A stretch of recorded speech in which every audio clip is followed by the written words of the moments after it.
ಮೊದಲಿಗೆ ಮೇಷರಾಶಿ. ಮೇಷರಾಶಿಯವರ real estate ವ್ಯಾಪಾರಸ್ಥರ ಆದಾಯ ಸ್ವಲ್ಪ ಹೆಚ್ಚು ಕಡಿಮೆ ಆಗ್ತಾ ಇದೆ. ಆದ್ದರಿಂದ ಹೆಚ್ಚಾದಾಗ ಸಂತೋಷ ಪಡ್ತಾರೆ, ಕಡಿಮೆ ಆದಾಗ ದುಃಖ ಪಡ್ತಾರೆ. ಇದು ಎಲ್ಲರ ಸ್ವಭಾವ ಕೂಡ ಹೌದು. ಆದರೆ ಇವತ್ತಿನ ದಿವಸ ಸ್ವಲ್ಪ ಇಳಿಮುಖ ಕಾಣ್ತಾ ಇದೆ. ಆದ್ದರಿಂದ ಮನಸ್ಸಿಗೆ ಮೊದಲೇಕ ದೃಢವಾದಂಥ ನಿರ್ಧಾರ ಮಾಡಿಕೊಡ್ರಿ. ಆದ್ದರಿಂದ ದೃಢ ನಿರ್ಧಾರದಿಂದ ದುಃಖ ಆಗೋದಿಲ್ಲ ಮನಸ್ಸಿಗೆ. ಯಾವಾಗಿದ್ದರೂ ನಾವು ಮನಸ್ಸೊಳಗೆ ಇಂತಿಷ್ಟು ಬರಬೇಕು ಅಂತ ಅಂದ್ಕೊಂಡಿರ್ತೀವಿ, ಅಷ್ಟು ಬರಲಿಲ್ಲ ಅಂದರೆ ಯಾವಾಗಿದ್ದರೂ ತ್ರಾಸಾಗ್ತದೆ. ಅದಕ್ಕೆ ನಮ್ಮ ಮನಸ್ಸಿನೊಳಗೆ ಮೊದಲಕ್ಕೆ ನಾವು ಅಂದ್ಕೊಳ್ಳೋದೇ ಬಿಟ್ಬಿಟ್ಟಿವಿ ಅಂತಂದರೆ ನಮ್ಮ ಮನಸ್ಸು ಇದು ಯಾವಾಗಿದ್ದರೂ ಕೂಡ ಸ್ಥಿರವಾಗಿ ಸಂತೋಷದಿಂದ ಇರ್ತದೆ. ಆದ್ದರಿಂದ ಇದು ಮೇಷರಾಶಿಯವರ ಫಲವಾಗಿದೆ. ಇನ್ನು ಅದೇ ರೀತಿಯಾಗಿ ವೃಷಭ ರಾಶಿ. ವ್ಯಾಪಾರ ಮತ್ತು ವ್ಯವಹಾರದಲ್ಲಿ ಎಚ್ಚರಿಕೆಯಿಂದ ಇರಿ. ಇವತ್ತಿನ ದಿವಸ ಮೋಸ ಹೋಗುವಂಥ ಪ್ರಸಂಗ ಇರ್ತದೆ. ಆದ್ದರಿಂದ ವ್ಯಾಪಾರ ವಹಿವಾಟನ್ನು ಮಾಡ್ತಿರಬೇಕಾದ್ರೆ ಎಚ್ಚರದಿಂದ ಇದ್ದು ನಿಮ್ಮ ದಿನವನ್ನು, ವ್ಯಾಪಾರವನ್ನು ಇದು ಸುದಿನವನ್ನಾಗಿ, ಸುವ್ಯಾಪಾರವನ್ನಾಗಿ ಮಾಡಿಸಿಕೊಳ್ಳಿ. ಇನ್ನು ಅದೇ ರೀತಿಯಾಗಿ ಮಿಥುನ ರಾಶಿ. ಮಿಥುನ ರಾಶಿಯವರು ಇವತ್ತಿನ ದಿವಸ ಸೌಭಾಗ್ಯ ಪ್ರಾಪ್ತಿ ಆಗಬೇಕು ತಮಗೆ ಅಂತಂದರೆ ಮುತ್ತೈದೆಯರಿಗೆ ಅರಿಶಿಣ ಕುಂಕುಮವನ್ನು ದಾನವನ್ನಾಗಿ ಕೊಡಬೇಕು. ಅಥವಾ ಯಾವುದಾದರೂ ಅನ್ನಪೂರ್ಣೇಶ್ವರಿ ದೇವಿ ದೇವಸ್ಥಾನ, ಮಹಾಲಕ್ಷ್ಮೀ ದೇವಸ್ಥಾನ ಅಥವಾ ಯಾವುದೇ ಭದ್ರಕಾಳಿ ದೇವಸ್ಥಾನಗಳಲ್ಲಿ, ತಾಯಿಯ ದೇವಸ್ಥಾನಗಳಲ್ಲಿ ಅರಿಶಿಣ ಕುಂಕುಮವನ್ನು ದಾನವನ್ನಾಗಿ ಕೊಟ್ಟಾಗ ನಿಮಗೆ ಆ ಸೌಭಾಗ್ಯದ ಸಂಕೇತವಾಗಿರ್ತಕ್ಕಂಥ ಅರಿಶಿಣ ಕುಂಕುಮದ ದಾನದ ಫಲದಿಂದ ನಿಮಗೂ ಕೂಡ ಇದು ಸೌಭಾಗ್ಯ ಪ್ರಾಪ್ತಿಯಾಗ್ತದೆ. ಇನ್ನು ಅದೇ ರೀತಿಯಾಗಿ ಕರ್ಕರಾಶಿ. ಕೆಲಸ ಕಾರ್ಯಗಳೆಲ್ಲವೂ ಕೂಡ ಸುಲಲಿತವಾಗಿ ನಡೀತವೆ. ಏನೇನು ಅಂದ್ಕೊಂಡಿರಿ ಆ ಕೆಲಸ ಕಾರ್ಯಗಳೆಲ್ಲವೂ ಕೂಡ ನಿರ್ವಿಘ್ನವಾಗಿ ನಡೆದು ಈ ದಿನದಲ್ಲಿ ನೀವು ಮಾಡಿದಂತಹ ಕಾರ್ಯ ಇದು ನಿಮಗೆ ಸರ್ವಮಂಗಲವನ್ನು ಉಂಟು ಮಾಡಲಿದೆ. ಇನ್ನು ಅದೇ ರೀತಿಯಾಗಿ ಸಿಂಹರಾಶಿ.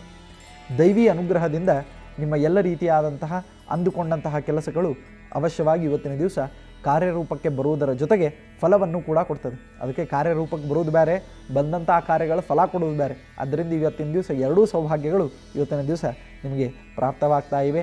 ಇನ್ನು ಅದೇ ರೀತಿಯಾಗಿ ಕನ್ಯಾರಾಶಿ. ಕನ್ಯಾರಾಶಿಯವರಿಗೆ ಧನಾಗಮನವಾಗ್ತಾ ಇದೆ. ಲಕ್ಷ್ಮೀದೇವಿಯ ವಿಶೇಷವಾದಂಥ ಕೃಪಾಕಟಾಕ್ಷ, ಇದರಿಂದ ನಿಮಗೆ ಸಂಪತ್ತು ಬರುವುದರ ಜೊತೆಗೆ ಬಂದಂತಹ ಸಂಪತ್ತನ್ನು ಅನುಭವಿಸುವಂತಹ ಸೌಭಾಗ್ಯ ಕೂಡ ಇದು ಪ್ರಾಪ್ತಿಯಾಗ್ತದೆ. ಇನ್ನು ಅದೇ ರೀತಿಯಾಗಿ ತುಲಾರಾಶಿ. ತುಲಾರಾಶಿಯವರಿಗೆ ಯಶಸ್ಸು, ಸೌಭಾಗ್ಯ, ಅಭಿವೃದ್ಧಿ ಇದೆಲ್ಲವೂ ಕೂಡ ನಿಮ್ಮ ಮನೆ ಮಾತಾಗಿರ್ತದೆ. ಮನೆಯವರಿಂದ ಸಿಕ್ಕಂತಹ ಪ್ರೋತ್ಸಾಹದಿಂದ ಇದನ್ನೆಲ್ಲವನ್ನು ಕೂಡ ನೀವು ಪಡೆದುಕೊಳ್ಳುವಿರಿ. ತಂದೆ ತಾಯಿಗಳಿಗೆ ನಮಸ್ಕಾರ ಮಾಡಿ ಮುಂದಿನ ಕೆಲಸ ಕಾರ್ಯಗಳಿಗೆ ಹೊರಡ್ರಿ, ನಿಮಗೆ ಅನುಕೂಲವಾಗ್ತದೆ. ಇನ್ನು ಅದೇ ರೀತಿಯಾಗಿ ವೃಶ್ಚಿಕ ರಾಶಿ. ವೃಶ್ಚಿಕ ರಾಶಿಯವರು ದೋಷ ಚಿಂತನೆಯನ್ನು ಮಾಡಬೇಡಿ. ಯಾಕೆ ಅಂತಂದರೆ ದೋಷ ಚಿಂತನೆಯನ್ನು ಮಾಡಿದ್ರಿ ಅಂತಂದರೆ ನಿಮ್ಮ ಮನಸ್ಸಿಗೆ ಅದರಿಂದ ತ್ರಾಸಾಗ್ತದೆ. ಗುಣಚಿಂತನೆಯನ್ನು ಮಾಡುವುದನ್ನು ರೂಢಿಸಿಕೊಳ್ಬೇಕು.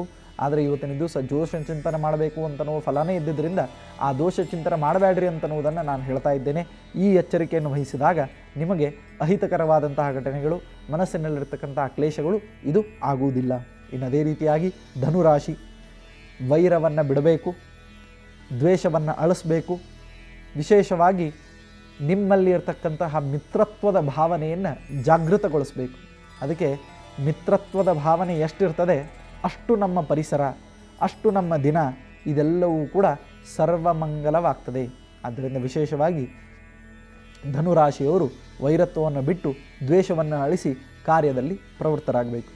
ಇನ್ನು ಅದೇ ರೀತಿಯಾಗಿ ಮಕರ ರಾಶಿ. ಬಂಧು ಬಳಗದವರಿಂದ ಪ್ರೀತಿ ಮತ್ತು ವಾತ್ಸಲ್ಯ ಸಿಗಲಿದೆ.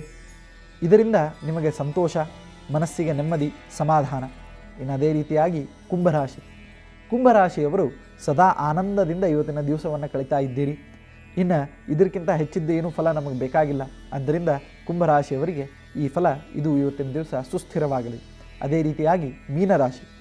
ಮೀನರಾಶಿಯವರಿಗೆ ಮನಸ್ಸಿಗೆ ವ್ಯಾಕುಲತೆ ಮತ್ತು ಏಕಾಗ್ರತೆಯ ಒಂದು ಏನು ಭಾವ ಇದೆ, ಆ ಏಕಾಗ್ರತೆಯ ಭಾವ ನಿಮ್ಮಲ್ಲಿ ಮೂಡುವುದು ಇವತ್ತಿನ ದಿವಸ ಸ್ವಲ್ಪ ಕಠಿಣ. ಆದ್ದರಿಂದ ಓದಲಿಕ್ಕೆ ಏನಾದರೂ ಇವತ್ತಿನಿಂದ ಪ್ರಾರಂಭ ಮಾಡಬೇಕು ಅಂತ ಅಂದ್ಕೊಂಡಿದ್ರಿ, ಏಕಾಗ್ರ ಚಿತ್ತರಾಗಿ ಕೂಡ್ಲಿಕ್ಕಾಗಲಿಲ್ಲ ಅಂತಂದರೆ ದಯವಿಟ್ಟು ನೀವು ಗಾಬರಿಗೊಳ್ಬೇಡ್ರಿ. ಇವತ್ತಿನ ಫಲ ಸ್ವಲ್ಪ ನೆಗೆಟಿವ್ ಆಗಿದೆ. ಆದ್ದರಿಂದ ಇವತ್ತು ಕೂಡ್ಲಿಕ್ಕೆ ಪ್ರಾರಂಭ ಮಾಡಿ 1-2-3 ದಿವಸದಾಗ ಅದು ನಿಮಗೆ ರೂಢ ಆಗಿ ಕಾನ್ಸಂಟ್ರೇಷನ್ ಹೆಚ್ಚಿಗೆ ಬೆಳೀತದೆ. ಇದು 12 ರಾಶಿಯ ಫಲಾಫಲಗಳಾಗಿವೆ.